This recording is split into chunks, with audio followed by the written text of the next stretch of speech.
కార్యకర్తలకు బీసీ అభిమానులకు వివిధ గ్రామాల నుంచి వచ్చినటువంటి నాయకులకు జనసేన నాయకులకు బీజేపీ అభిమానులకు మా ముఖ్యంగా సోదరి మరులకు అదేవిధంగా ఎంఆర్పీఎస్ నాయకులకు ఎంఆర్పీఎస్ కార్యకర్తలకు అందరికీ కూడా నా శిరస్సు వంచి మీకు అందరికీ కూడా నమస్కరిస్తా ఉన్నాను. అదేవిధంగా ఈరోజు వివిధ గ్రామాల నుంచి వచ్చినటువంటి నాయకులు, వేదిక మీద ఉన్నటువంటి పెద్దలు, అదేవిధంగా కిరణ్ కుమార్ గారికి ప్రతి ఒక్కరికి కూడా నా హృదయపూర్వక నమస్కారాలు తెలియజేస్తా ఉన్నాను. 5 సంవత్సరాల కిందట ఏం జరిగింది ఈ యొక్క మండలంలో, 5 సంవత్సరాల అభివృద్ధిని చూసి ఒక్క ఛాన్స్ పెడుతూ అధికారంలోకి వచ్చినటువంటి ఈ యొక్క జగన్మోహన్ రెడ్డి పరిపాలన ఏ విధంగా విధ్వంసంతో మొదలైంది. ఎప్పుడైతే విధ్వంసంతో మొదలైందో ఆ విధ్వంసం వలన జరిగినటువంటి రాష్ట్రం కుంటుపడిపోయింది. అనేకమైన సంక్షేమ పథకాలలో కూడా నిబంధనలు పెట్టారు. ఆ నిబంధనలలో పెట్టి ఈ రోజు తొట్లు పడుస్తా ఉన్నారు. ఈ రోజు ఇక్కడికి ఈ రోజు గొప్పగా చెప్పుకునేటువంటి ఈ యొక్క నాయకులు ఎక్కడ అభివృద్ధి చేశారో మీరు ఒక్కసారి చూడాలి. గత తెలుగుదేశం ప్రభుత్వంలో చేసినటువంటి సీసీ రోడ్లు, అదేవిధంగా గ్రామాలకు జరిగినటువంటి రోడ్లు, ఈ రోజు ఇక్కడ నుంచే మండల హెడ్ క్వార్టర్ నుంచి కాన్స్టిట్యున్సీకి పోవాలంటే కోయిలకుండకు ఏ విధంగా ఉందో ఒక్కసారి ఆలోచన చేయండి. ఈ రోజు మీరందరూ ఒక్కసారి ఆలోచన చేయండి. అధికారంలోకి వచ్చిన తర్వాత ఈ ప్రభుత్వం పరిపాలన గాదిని కొనేసింది. అదేవిధంగా ఇంతకు సోదరిమణి శబరి గారు చెప్పారు, ఎక్కడ ఉన్నాడో ఎంపీ గారు అని చెప్పి అడుగుతా ఉన్నాను. తనకు సంబంధించిన ఎంపీ నిధులతో ఎక్కడైనా చేశాడా? ఎక్కడ కూడా ఒక అభివృద్ధి కానీ అతని పేరు కానీ కనిపించదు. చాలా మందికి పేరు మాత్రమే తెలుసు కానీ వ్యక్తి ఏ విధంగా ఉంటాడో కూడా చూడకుండా శాసనసభ్యుల మధ్యన నలిగిపోతున్నటువంటి ఆ ఎంపీ ఒక్కసారి ప్రజల గురించి కూడా ఆలోచన చేసుకోవాలని తెలియజేస్తా ఉన్నారు. ఈ రోజు సంజామలకు నేను ఆ రోజు చేసిన అభివృద్ధి, ఈ రోజు ఈ పట్టణానికి బైపాస్ రోడ్ ఇస్తే బైపాస్ రోడ్డును కూడా మర్చిపెట్టే రివర్స్ టెండరింగ్ లో పేరు చెప్పి దాన్ని కూడా తీశారు. ఎంతో ఇబ్బందులు పడుతూ ఉన్నారు బైపాస్ రోడ్డు లేక. ఆ రోజు శాంక్షన్ చేశాము, గ్రావెల్ వేసాము. ఇవన్నీ వేసిన తర్వాత కూడా మళ్ళీ ఈ రోజు రోడ్డు పక్కన పెట్టడం జరిగింది. ఏది ఏమైనప్పటికీ రేపు మళ్ళీ తెలుగుదేశం పార్టీ అధికారంలోకి రాబోతా ఉంది. ఏదైతే తెలుగు యొక్క గ్రామంలో ముఖ్యంగా ఉండేటువంటి నీటి ఎద్దరిని కూడా లేకుండా చేస్తామని కూడా మీకు హామీ ఇస్తా ఉన్నాము. చాలా రోజుల నుంచి కూడా ఈ గ్రామంలో లేకుంటే మనమే దాని వినియోగ రకంగా ఈ రోజు ప్రజలకు అందజేయాలనే ఉద్దేశంతో మళ్ళీ రేపు ప్రభుత్వం వచ్చిన తర్వాత తాగునీటి ఎద్దడి లేకుండా చేస్తామని కూడా తెలియజేస్తా ఉన్నాను. చాలా మందికి ఇళ్ల స్థలాలు లేవు, ఎంతో మంది ఇబ్బందులు పడతా ఉన్నారు. ఆ రోజు గొప్పగా చెప్పారు, జగనన్న కాలనీలు కాదు జగనన్న ఊర్లు అన్నారు. ఎక్కడ జగనన్న ఊర్లు ఉన్నాయి, ఎక్కడ జగనన్న కాలనీలు ఉన్నాయి? ఎంతమందికి సంక్షేమ పథకాలు ఇస్తున్నారు? రైతులకు సబ్సిడీలు ఇవ్వడం లేదు. రైతులందరూ కూడా ఈ యొక్క సబ్సిడీ ధరలు రాకుండా గిట్టుబాటు ధర లేక ఎంతో ఇబ్బందులు పడతా ఉన్నారు. ఈ రోజు అన్ని వర్గాల ప్రజలను మోసం చేసిన ప్రభుత్వం ఏది ఉందంటే వైఎస్ఆర్ ప్రభుత్వం అని ఖచ్చితంగా చెప్పగలడు. మాటల ప్రభుత్వం, ఒక అసమర్థ ఎమ్మెల్యే, ఈ రోజు అసమర్థ ఎమ్మెల్యే వలన, ఒక అసమర్థ ఎంపీ వలన ఈ యొక్క మండలంలో ఎక్కడ కూడా అభివృద్ధి నిజమైంది. కేవలం వాళ్ళు చెప్పేది ఏమి చెప్పినా కానీ కూడా క్లినిక్లు చెప్తారు, సచివాలయాలు చెప్తారు, అవి తప్ప వదిలేది అవసరం లేదా? ఈ రోజు గ్రామీణ వ్యవస్థను నిర్వీర్యం చేశారు. గ్రామాలలో ఎక్కడికి పోయినా కానీ మురుగు పారుతా ఉంది. ఆఖరికి సర్పంచ్ వ్యవస్థను సర్వనాశనం చేసి వాళ్ళ నిధులు కూడా పక్కకు పంపేయడం జరిగింది. ఈ రోజు మైనార్టీ సోదరులందరికీ ఒకటే కోరుకుంటా ఉన్నా, సోదరులారా మీరు ఆలోచన చేయండి. గత ప్రభుత్వంలో మైనార్టీలకు లోన్లు ఇవ్వడం జరిగింది, రంజాన్ తోఫా ఇవ్వడం జరిగింది, షాదీకి వాళ్ళకు ముబారక్ వాళ్ళకు కూడా ఇవ్వడం జరిగింది. అదేవిధంగా పేస్మాంలకు, ఇమాంలకు, మసీదులకు కూడా ఇచ్చిన ప్రభుత్వం ఈ యొక్క తెలుగుదేశం ప్రభుత్వం. ఈ రోజు కేవలం మేము ఎన్డీఏలో ప్రజల కోసం, రాష్ట్ర భవిష్యత్తు కోసం బీజేపీ ఎన్డీఏలో చేరితే దాన్ని కూడా రాజకీయం చేస్తా ఉన్నారు. ఇప్పుడు అదే ఎన్డీఏకు సంబంధించిన ఈ యొక్క వైఎస్ఆర్ పార్టీ వాళ్ళు చెప్తా ఉన్నారు. ఇదే వాళ్ళ మంత్రి కూడా చెప్పడం జరిగింది, మేము కూడా బీజేపీతో ఉన్నాము గతంలో నుంచి కూడా చెప్పడం జరుగుతూ ఉంది. మీరందరూ ఒక్కసారి ఆలోచన చేయండి.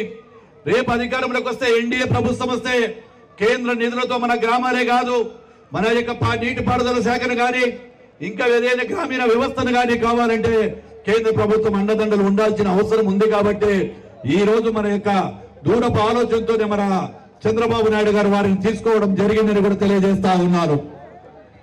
అదే విధంగా ఈ రోజు ఈ యొక్క సూపర్ 6 పథకాలు ప్రజల్లోకి తీసుకెళ్లాలి సోదరులందరూ కార్యకర్తలు.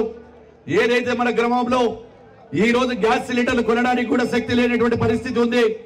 అదే విధంగా గ్యాస్ సిలిండర్ ఈ రోజు 3 సిలిండర్లు ఫ్రీగా ఇస్తామంటున్నాం మన ప్రభుత్వం వచ్చిన వెంటనే. అదే విధంగా ఆర్టీసీ ఛార్జీలు మోయలేకుంటున్నాం. గతంలో ఎప్పుడు కూడా పెంచినటువంటి ఆర్టీసీ ఛార్జీలు అని చెప్పి మోసం చేసినటువంటి జగన్మోహన్ రెడ్డికి ప్రజలు బుద్ధి చెప్పవలసిన అవసరం ఉంది. ఈ రోజు జగన్మోహన్ రెడ్డికి ప్రజలు బుద్ధి చెప్తారు. ఎక్కడ పడుతున్నా కానీ కూడా తెలుగుదేశం పార్టీ కార్యకర్తలందరూ కూడా బనగానపల్లి నియోజకవర్గంలో వైఎస్ఆర్సీపీ పార్టీ ఖాళీ అయిపోయింది. ఫ్యాను రెక్కలు ఎరిగిపోయాయి. ఫ్యాను రెగ్యులేటర్ పోయింది. ఫ్యాన్ రెక్కలు అయిపోయినాయి. తెలుగుదేశం పార్టీ కార్యకర్తలందరూ కూడా ఫ్యాన్ రెక్కలు ఉంచేశారు. అదే విధంగా ఈ రోజు ఒక్కసారి ఆలోచన చేయండి మహిళలందరూ కూడా. ఆ రోజు నిబంధనలు లేకుండా ఇస్తానన్నాడు అమ్మఒడి. ఈ రోజు నిబంధనలు పెట్టి అమ్మఒడి కూడా కేవలం ఇద్దరికి చెప్పి ఒక్కరికి ఇస్తా ఉన్నాడు. ఆఖరికి జగన్ మామయ్య చిన్న పిల్లల దగ్గర కూడా 2,000 రూపాయలు తీసుకుంటున్నావే, సిగ్గు అనిపించలేదా అని అడుగుతా ఉన్నాను. పిల్లల దగ్గర కూడా 2,000 రూపాయల కమిషన్లు తీసుకుంటా ఉన్నాడు.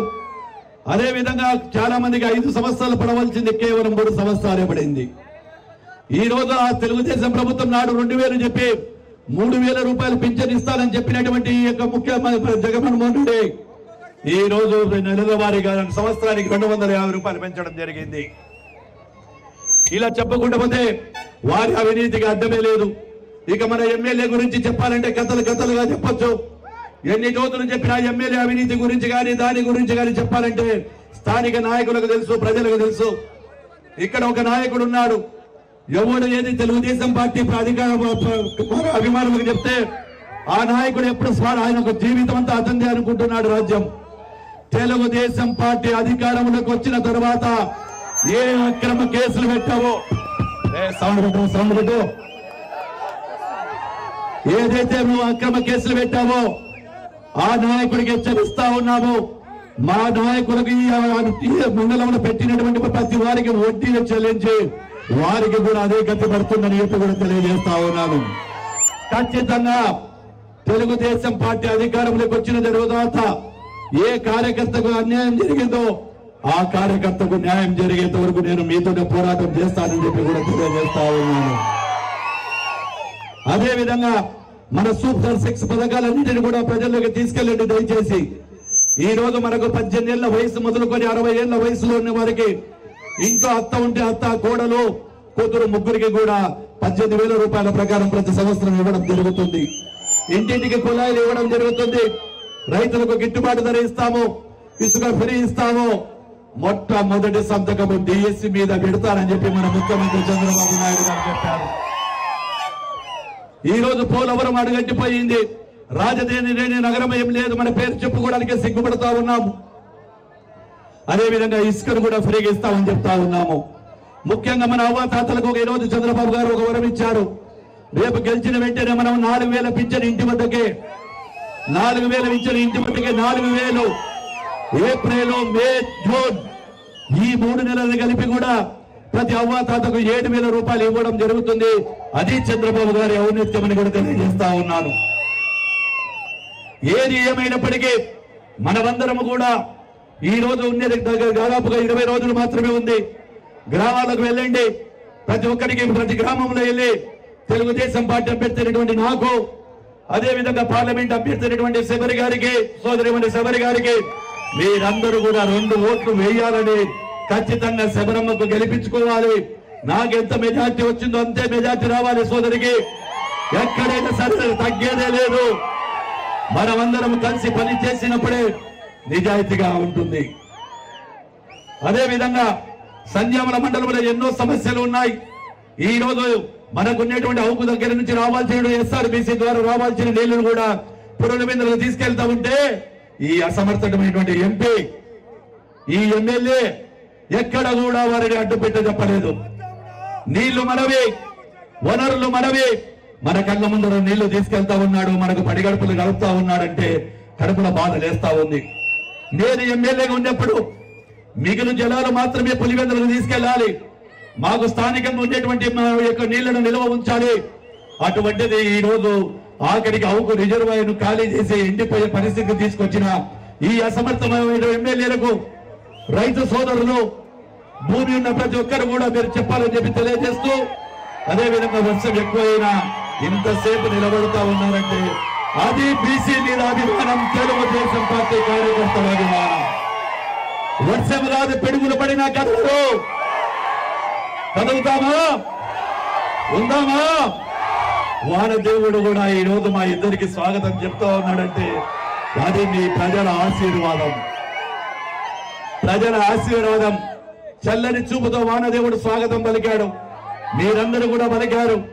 ఖచ్చితంగా కూడా మళ్ళీ రేపు రాబోయే కాలంలో ప్రతి ఒక్కరు కూడా ఇంటింటికి తిరిగి సూపర్ 6 పథకాలు, అదే విధంగా ఏదైతే ఈ యొక్క వైఎస్ఆర్ పార్టీ వారి అసమర్థతో చేసినటువంటి దౌర్జన్యాలు, ప్రభుత్వ వైఫల్యాలు ప్రజల్లోకి తీసుకెళ్లాలని తెలియజేస్తూ ఈ కార్యక్రమానికి వచ్చినటువంటి వివిధ గ్రామాల నుంచి వచ్చినటువంటి తెలుగుదేశం పార్టీ కుటుంబ సభ్యులకు, కార్యకర్తలకు, వివిధ నాయకులకు, సోదరీమణులకు, అదేవిధంగా పత్రికా విలేకరులకు, పోలీస్ సిబ్బందికి కూడా శిరస్సు వచ్చి మరొక్కసారి మీ దగ్గర సెలవు తీసుకుంటున్నాను. జై హింద్, జై తెలుగుదేశం, జై చంద్రబాబు.